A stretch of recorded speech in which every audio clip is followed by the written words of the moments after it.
Përmbledhja e ngjarjeve kryesore të ditës në Radio 7.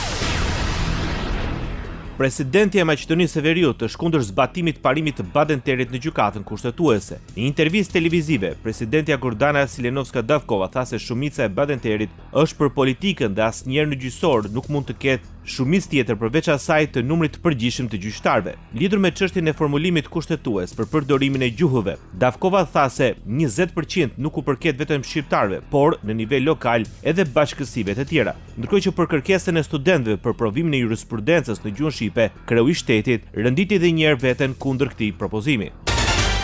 Qeveria e Maqedonisë së Veriut miratoi hapjen një ambasade në Lituani me seli në Vilnius në propozim të ministrit të punëve të jashtme dhe tregtisë jashtme. Ky vendim pritet të forcojë dialogun politik, bashkëpunimin dypalësh dhe përfaqësimin e interesave kombëtare të vendit. Ambasada e re pritet të ketë rol rajonal në mbulimin e shteteve balltike në fushën politike, ekonomike dhe konsullore. Lituania është vlerësuar si një nga vendet më mbështetëse të integrimit evropian të Maqedonisë së Veriut dhe anëtare aktive e Bashkimit Evropian dhe NATO-s.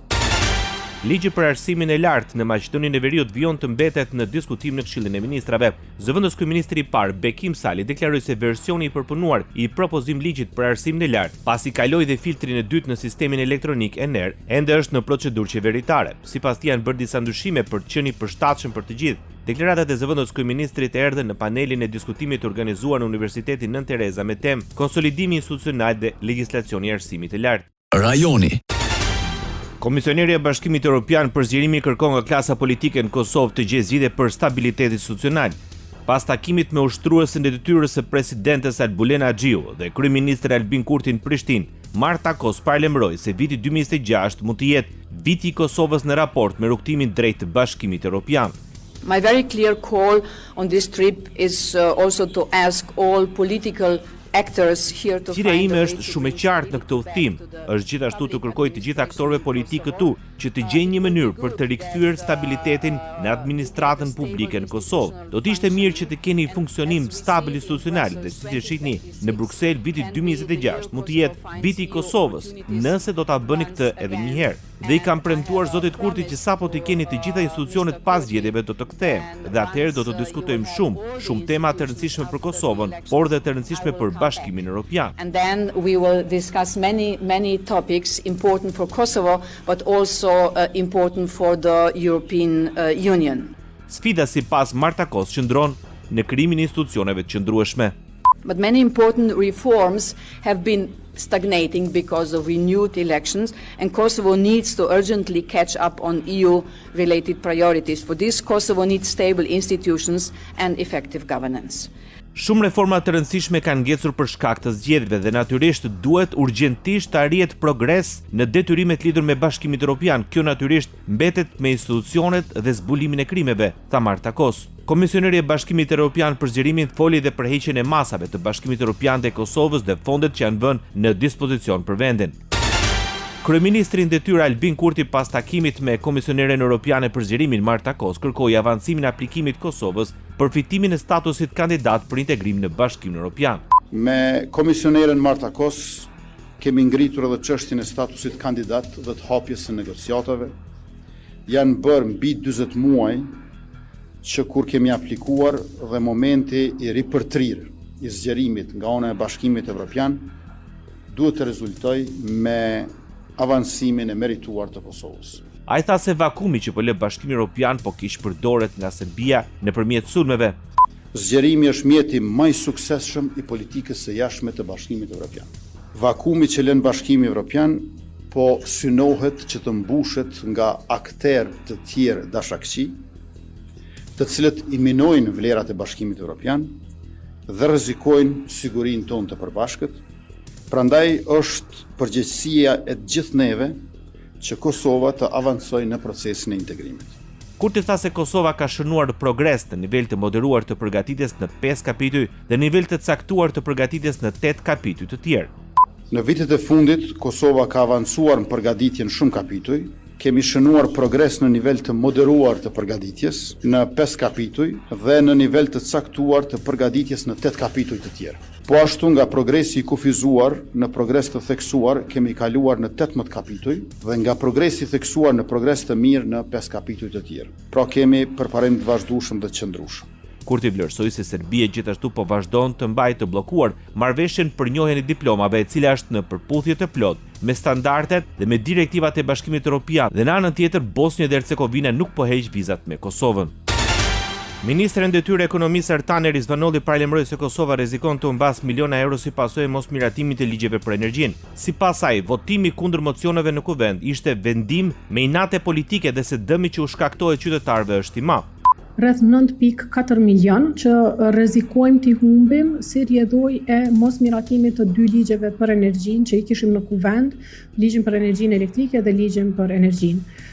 Kishte mundësi që këto ligje të miratohen, ato ishin në kuvend, i pari madje u miratua në lexim të parë, mirë po kishte një organizim të jashtëzakonshëm të opozitës, ditën e fundit duke përfshirë këtu edhe listën serbe, që të votojnë kundër mocioneve për përshpejtim të procedurave. Ky ishte një vendim puro politik. Ishte Ertan Rizvanolli.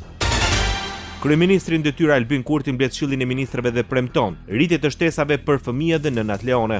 Në tryezën organizuar nga Ministria për Punë, Familje dhe Vlerat e Luftës Çlirimtare, në kuadër të ditës ndërkombëtare të familjes, Kurti tha se 400.000 fëmijë tim do të marrin rritje nga 60 deri në 90 euro.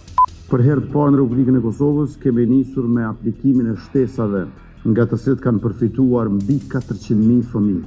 Kur nisëm me 10 dhe 20 euro, pati edhe tallje për qeshje për një politikë të këtillë, por vetëm që më pastaj të njëjtët të fillonin vetëm garën me zotime elektorale për numra më të mëdha. Premtime ka dhe për 80.000 nëna lehone për të marrë deri në 500 euro në muaj gjatë mandatit të ardhshëm qeveritar. Paralelisht me këtë, kemi filluar me shtesat për lehonat, nga të cilët kanë përfituar më shumë se 80.000 nëna.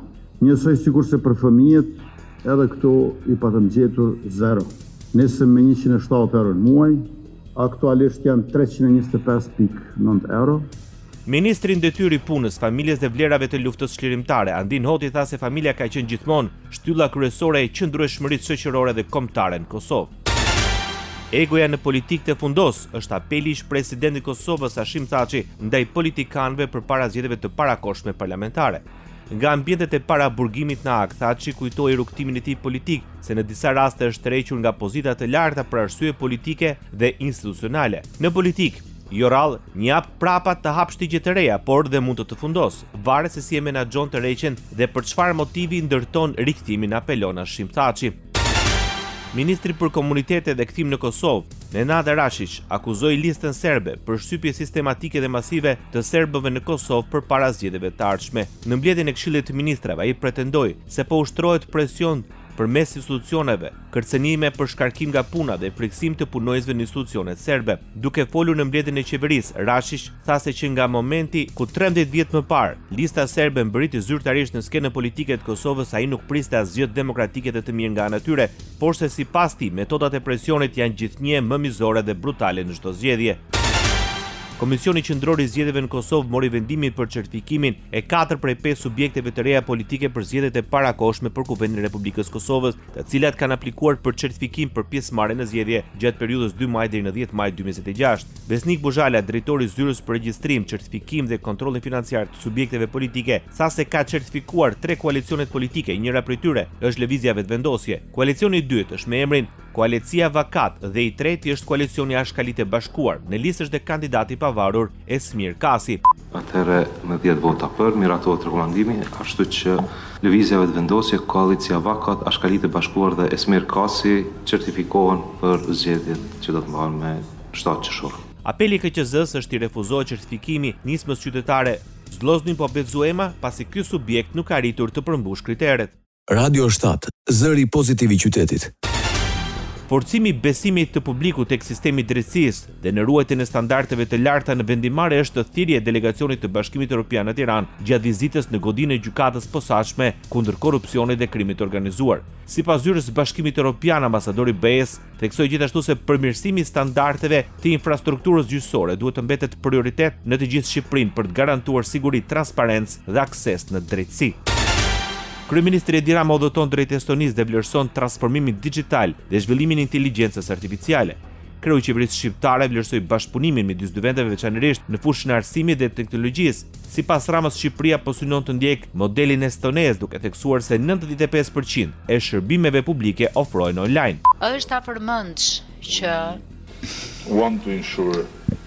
ne duam të sigurohemi që edhe rrugtimi ynë drejt 2030-s të shtrohet me të njëjtin inovacion që ka bërë Estonia një markë globale. Edhe ne kemi shumicën 95% të shërbimeve tona online dhe synojmë tashmë të ecim përpara me inteligjencën artificiale. Ju përmendet ministren e inteligjencës artificiale, jemi më së të lumtur që t'ju prezantojmë. Nga ana tjetër, me të drejtë përmendet Rama gjithashtu theksoi se Shqipëria dhe Estonia janë aleat natyral brenda NATO-s dhe ndajnë të njëjtin qëndrim për mbrojtjen e demokracisë dhe kundërshtimin e ndikimeve të huaja që synojnë destabilizimin e vendeve demokratike.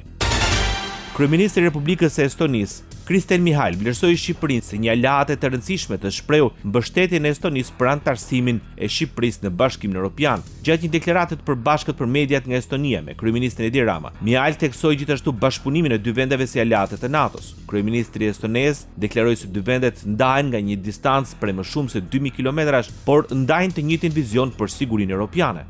Estonia mbështet fort zgjerimin e Bashkimit Evropian. E kemi mbështetur Shqipërinë në rrugtimin e saj drejt Bashkimit Evropian dhe do të vazhdojmë të bëjmë këtë gjë. Vazhdoni të ecni përpara me reforma për të ardhmen e vendit dhe popullit tuaj. Në qoftë se Shqipëria përmbush angazhimet e saj, atëherë edhe Bashkimi Evropian do të bëjë të njëjtën gjë. Qytetarët e Ballkanit Perëndimor kanë ende besim në Bashkimin Evropian. Sipas edicionit më të fundit të standart Eurobarometrit të Komisionit Evropian, besimi në BE është më i lartë në Shqipëri, ku 80% krahasuar me 16% të qytetarëve ende i besojnë Bashkimit Evropian. Rezultatet e gjashme janë në Kosovë me 75%, në Maltëzi 65% dhe në Maqedoni niveli i besimit është 60%, ndërsa niveli i mosbesimit 38%. Në Bosnjë dhe Hercegovinë, besimi në Bashkimin Evropian është pak më i ulët. 56% e qytetarëve i besojnë BE-s, ndërsa 40% nuk i besojnë. Ndërkohë në Serbi, vetëm 36% e qytetarëve i besojnë Bashkimit Evropian, ndërsa 59% nuk i besojnë asaj. Krahas asaj, qytetarët e Shqipërisë kanë qëndrim më pozitiv ndaj anëtarësimit në BE, ku 84% thonë se do të ishte një gjë e mirë, ndërsa vetëm 5% mendojnë se do të ishte diçka e keqe. Në Maqedoni, shifrat janë të ngjashme, ku 62% janë optimist për anëtarësim kundrejt 9%. Ndoqët edicionin informativ të lajmeve në Radio 7, zëri pozitiv i qytetit.